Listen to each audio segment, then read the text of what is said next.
समजत आहे टाइम असतील आपण सॉरी पण तुम्हाला साक्षी म्हणून सांगत आहे. पहा यो भाऊ सिस्नेवरला आहे कारण की प्रदीप ते नाव प्रदीप आहे आणि त्याचे आडनाव काटील आहे. पहा यो भाऊ पुष्कळचा दुःखामध्ये होता, समस्यामध्ये होता आणि पहा आपल्या इथे कलेशला घाणी इथले सिस्टरनी त्याला स्वार्थ सांगले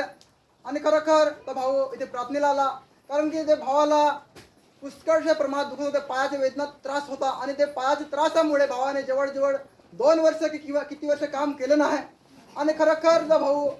ते स्वार्थ ऐकून प्रभू येशूच्या चरणात आला आणि खरोखर भावाचा विश्वास आहे आणि खरोखर ते भावासाठी प्रार्थना करत एकच प्रार्थनेत ते भावाचा 2 वर्षाचा पाय दुखण्याचा त्रास काढून टाकला आणि का बा देवापासून ते भावाचा विश्वास वाढला आणि खरोखर भाऊ प्रार्थनेत येत राहिला आणि खरोखर तो भाऊ प्रार्थने जसं त्याने 5-6 महिने लोटले असतील आणि पुन्हा तो विटावरती गेला आणि विटावरती जात असताना त्याच्या घरामध्ये पुष्कळ समस्या आल्या. तिच्या आई आणि तिची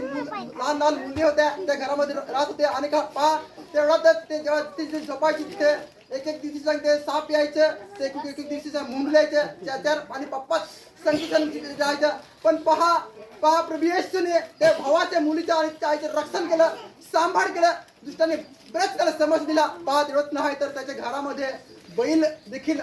पडला आणि तो बैल जसं त्याने पडला आणि बैल त्याचे मृत्यू झाले, तो बैलाचा मृत्यू झाला. तेवढंच नाही तर त्याला भावाला पुन्हा समस्यामध्ये जसा भाऊ विश्वासामध्ये वाढ केला तसा पुन्हा त्याच्यामध्ये समस्या टाकली. का प्रभू येशूचा तो विश्वासी भाऊ होता आणि खरोखर त्याचा भाऊ मुलगा जो होता कारण की तो मुलगा एकुलता एक त्याचा पोरगा होता कारण की त्याला जवळजवळ 3 पोरी झालेल्या होत्या आणि एकुलता एक त्याला पोरगा दिलेला होता आणि पहा तेवढ्यातच दुष्टाने त्याच्यावर हमला केला आणि हमला केल्याचे कारणास्तव त्या मुलाचा जीव आहे तो दुष्टाने बाहेर काढला. त्यावेळेस पहा प्रभू येशूच्या दासाकडे भावाकडे विनंती करत होता कारण की पहा तो प्रार्थने नव्हता तेवढा त्याच्या एक मुलगी आणि एक पोरगा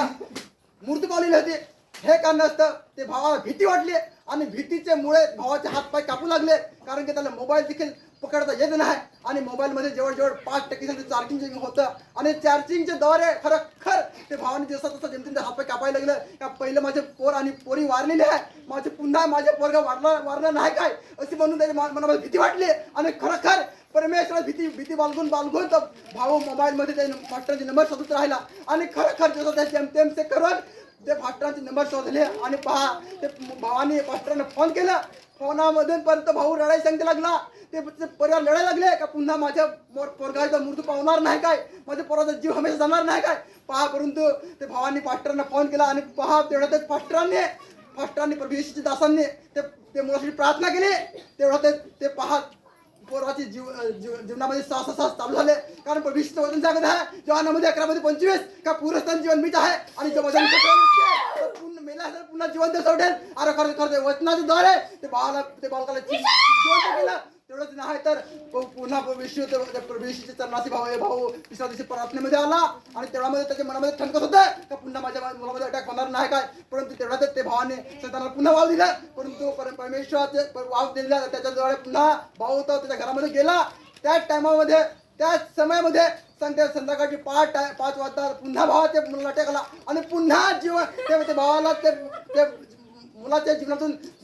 जिवंत जीव काढून टाकला आणि पुन्हा ते भावाने पास्टरला फोन केलं आणि पुन्हा ते मुलामध्ये जीवन टाकला परमेश्वराने कारण प्रभू येशू वचन सांगत आहे रिमेमध्ये 15:21 का मी दुष्टाच्या हातातून मी सोडा जिवंत देव आहे. खरोखर ते वचनाचे धोरण ते भावाला ते मुलाला ते दुष्टाचे तावडीतून सोडवलेलं आहे म्हणून हे भाऊचा परिवार परमेश्वर आपण जोड